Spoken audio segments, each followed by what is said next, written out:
Vackraste själar, hoppas att allt är väl med er. Det börjar ju bli lite skakigt runt om i världen.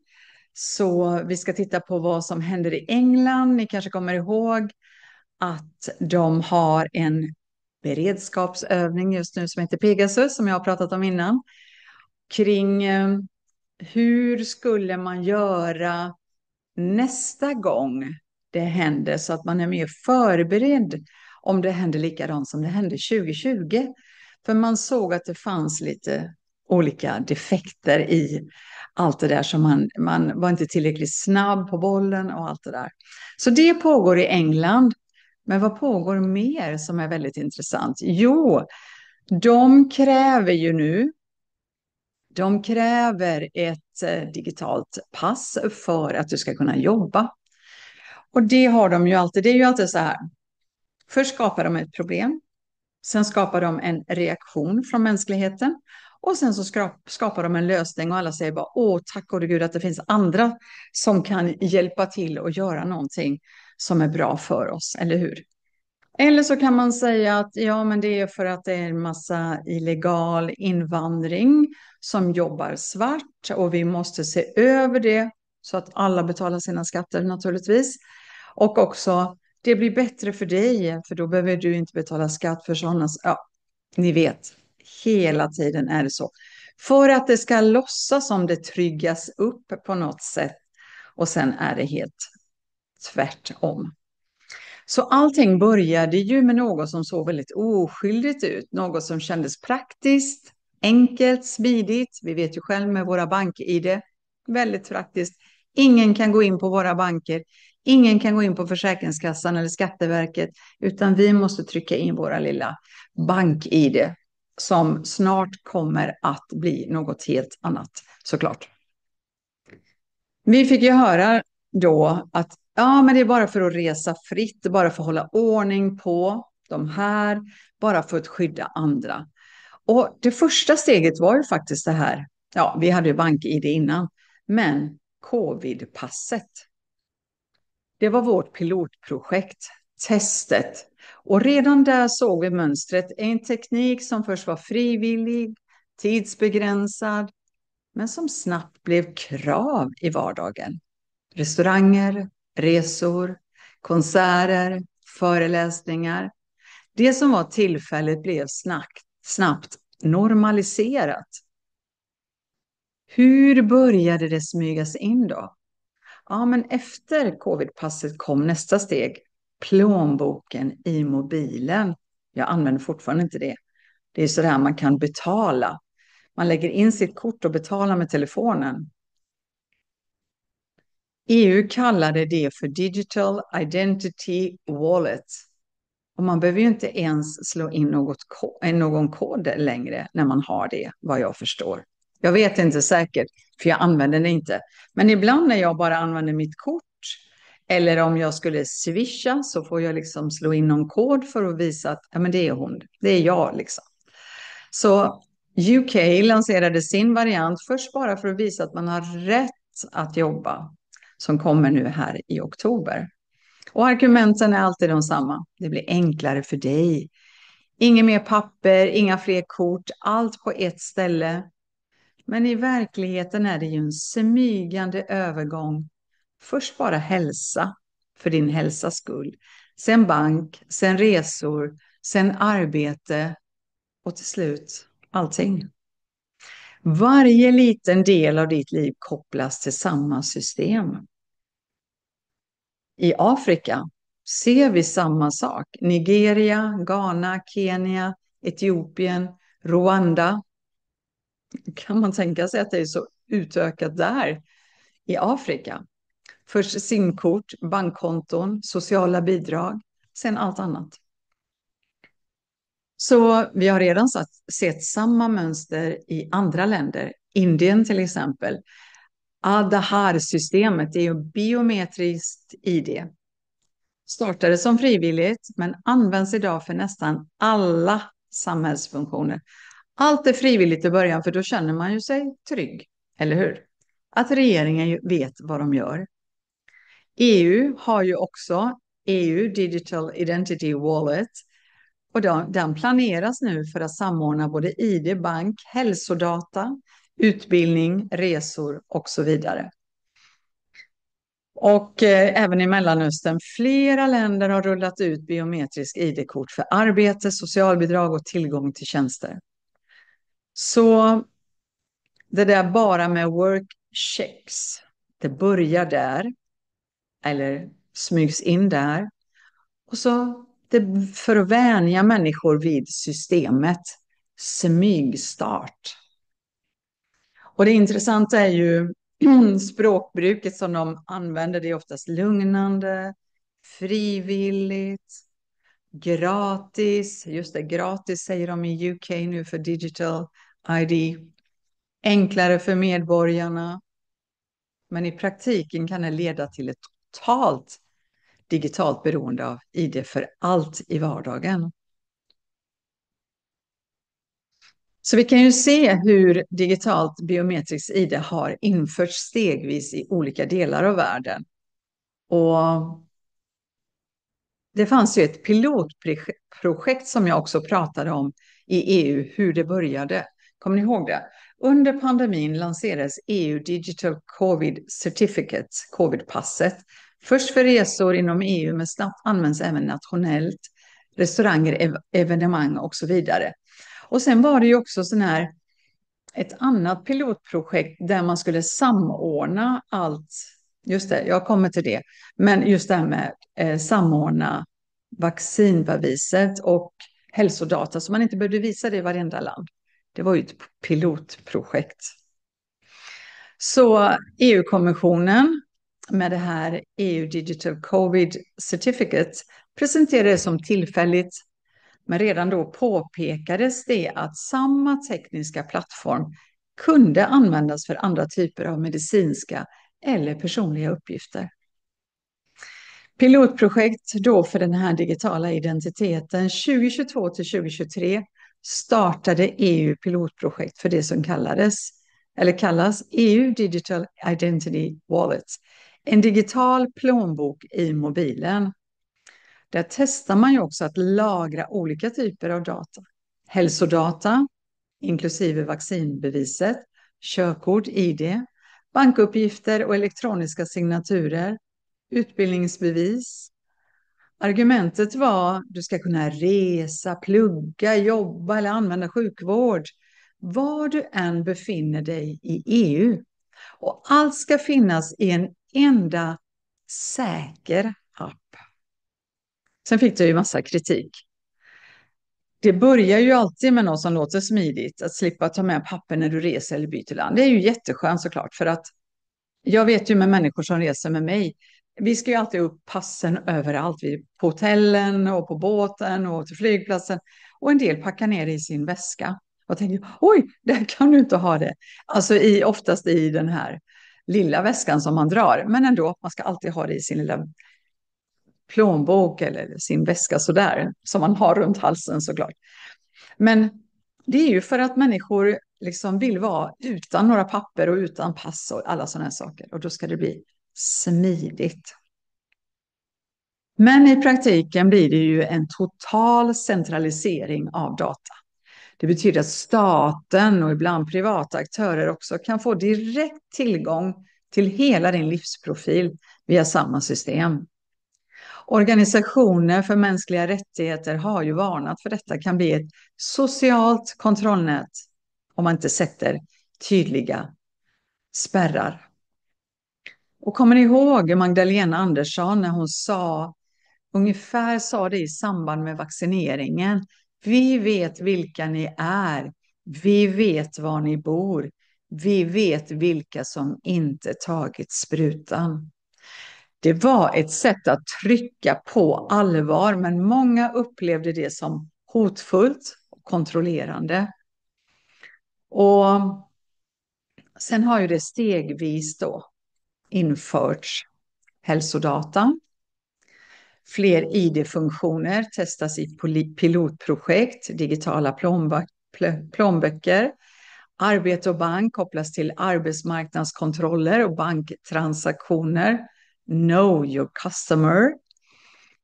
Och slutligen blir digital identitet nödvändig för nästan allt. Sjukvård, resor, bank, skatter, bidrag, utbildning. De kan se allt du gör, till och med vad du handlar för mat. Så vi kan ju bara se på tidslinjen då. Först 2021 till 2022, covidpasset, etablerar tekniken och juridiken för gränsöverskridande hälsobevis. 2025 nu i UK, regeringen meddelar plan och obligatoriskt digitalt ID för att styrka right to work innan mandatperiodens slut. Och det är en kraftig debatt där om integritet och datasäkerhet. Parallellt globalt, länder bygger dessa nationella digitala ID-plattformar som kopplas till bank, SIM-registrering, sociala program, offentliga e-tjänster, ofta stegvis från frivilligt nyttigt till de facto nödvändigt. Så Afrika igen. Nigeria har nationellt ID kopplat till bland annat obligatorisk SIM-registrering som man börjar ha också här. Ja, de har det redan i Egypten faktiskt. Så det är kopplat också till bank och offentliga tjänster. Kenya har också ett nytt digitalt ID, Masha Namba, som är på väg. Juridiska prövningar kring rättigheter och exkludering pågår. Avsett då för bruk i tjänster, registrering när det rullas ut fullt. Ghana har ett Ghana Card som används brett och är i praktiken obligatoriskt där identitet måste styrkas. Bank, körkort, pass och mark, fastighetsärenden, körkort och allt sånt där. Sydafrika har också ett smart ID-kort sedan länge. Smart är ju också ett ord som man använder. Smartphones, smart ID, eller hur? Och de planerar nu en samlad digital ID-plattform som knyter ihop statliga och privata tjänster. Successivt för fler e-tjänster, bank, offentliga system. Tanzania har ett NIDA-kort som krävs för mycket i vardagen. Första krav vid företagsregistrering. Utvecklar Yami Namba som unik digital identitet. Företagsregistrering, bank, SIM, offentliga tjänster. Uganda, massförnyelse, utökning av nationellt ID 2024-2025. Och det är portal för företagsregistrering, bred användning i statliga tjänster, bank med mera. Rwanda, ny biometriskt digitalt ID under införande. Och registreringen har redan startat. Full utrullning väntas 2026. Etiopien. FIDA, digital ID, växer snabbt. Mål om nationell täckning 2027. Redan integrerat i många institutioner. Så det här är Agenda 2030 som rullas ut sakta men säkert för att vara helt implementerat 2030. Så skillnaden då mellan fysiskt och digitalt ID, vi har ju det i Sverige. Jag vet inte när det startade i Sverige, men någon av er vet säkert det. Och Egypten har ju appar för el man kan betala, mobil, router, bank är kopplade till ID. Så, men fortfarande har de ju extremt mycket kontanter som är väldigt, väldigt bra. De har ett nationellt ID-kort som de måste visa upp överallt, precis som vi gör med vårt körkort eller vårt ID-kort i Sverige. När vi ska in någonstans, då kanske vi inte alltid gör bank-ID på plats. Så det här med i EU och UK det är väl därför UK gick ur EU, just bara för att de skulle experimentera med lite andra saker som det här med Pegasus och biometrisk ID Wallet. Så de blir försökslandet och sen kommer det rullas ut i hela EU såklart. Det täcker då det som i UK håller på med arbete, bank, hälsa och resor. Och jag valde ju Egypten just för att jag visste att EU är på väg att krascha. Både ekonomiskt och så, de vill införa det här euro och e-krona vill ju införas i Sverige. Ehm, och här är fortfarande kontanter som gäller väldigt, väldigt mycket. Så jag tänkte att det här blir ett bra land att vara i, men nu vet man inte för att många länder i Afrika håller ju på att föra in det nu.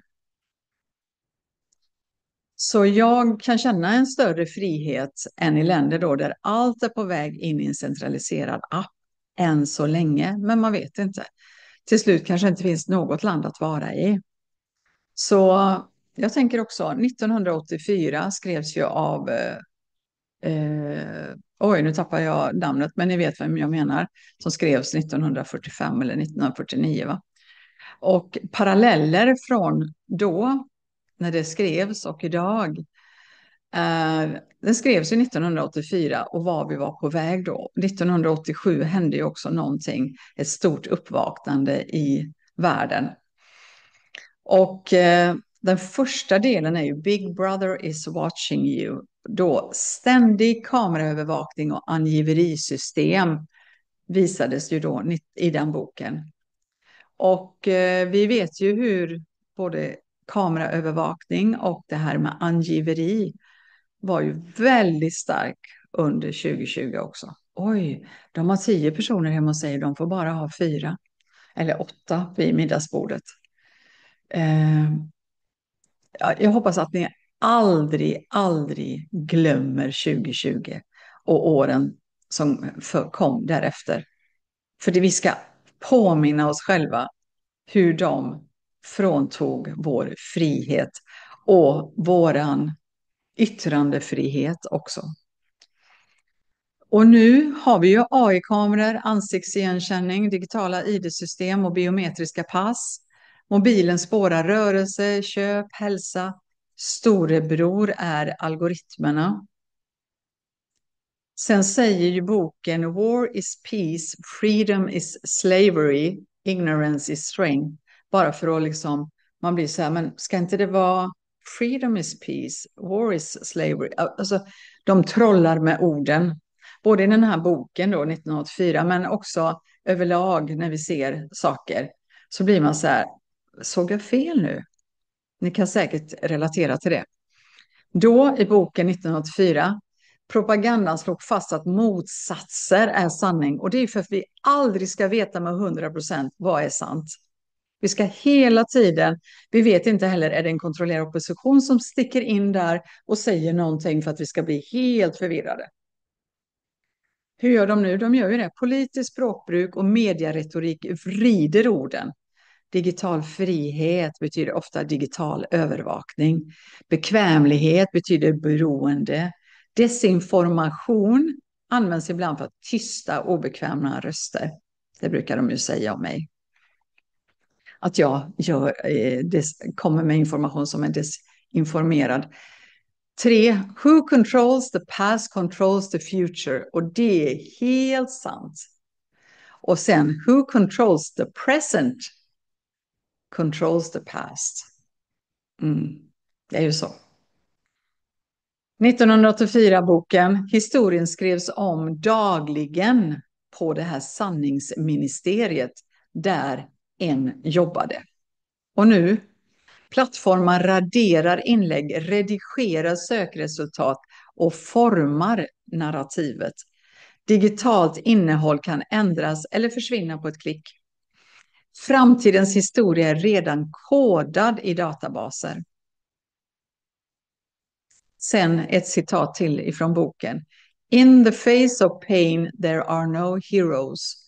Då. Tortyr bröt ned människors vilja. Han blev ju torterad i boken för att avslöja. Nu, psykologiskt tryck används. Social kredit, digital exkludering, deplattformering.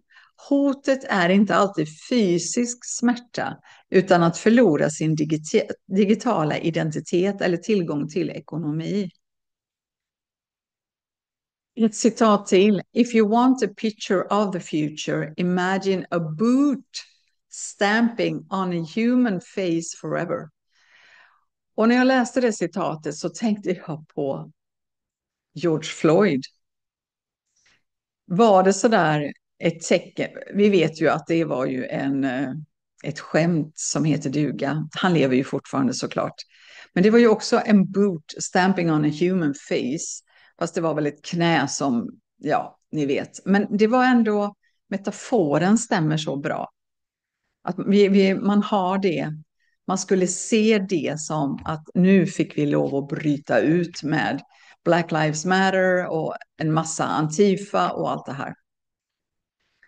Så då, 1984, boken är en evig symbol för förtryck, skulle det här citatet stå för.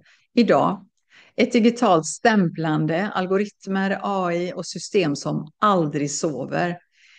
En gång i databasen, alltid i databasen. Förtrycket är inte en stövel utan en kodrad som bestämmer om du får en kodrad som bestämmer om du får resa, handla, låna eller delta i samhället. Sista citatet i boken. He loved Big Brother. Då, total hjärntvätt, Winston som han heter som är i boken där, till slut älskade sin förtryckare. Det är lite Stockholmssyndrom. Han blev torterad så mycket så han gav upp, han surrender. Och idag, många accepterar övervakning för bekvämlighetens skull. Face-ID, smarta assistenter, digitala bank-ID, frivilliga underkastelse kläs i ord som enklare, snabbare, säkrare. Så Orwells dystopi var en varning, men parallellerna till idag är slående. Storebror är nu en digital infrastruktur. Nyspråk är PR-språk och algoritmstyrda narrativ. Övervakning sker genom digital ID, AI och biometriska system. Och kanske mest skrämmande, vi bjuder ofta själva in det i utbyte mot bekvämlighet.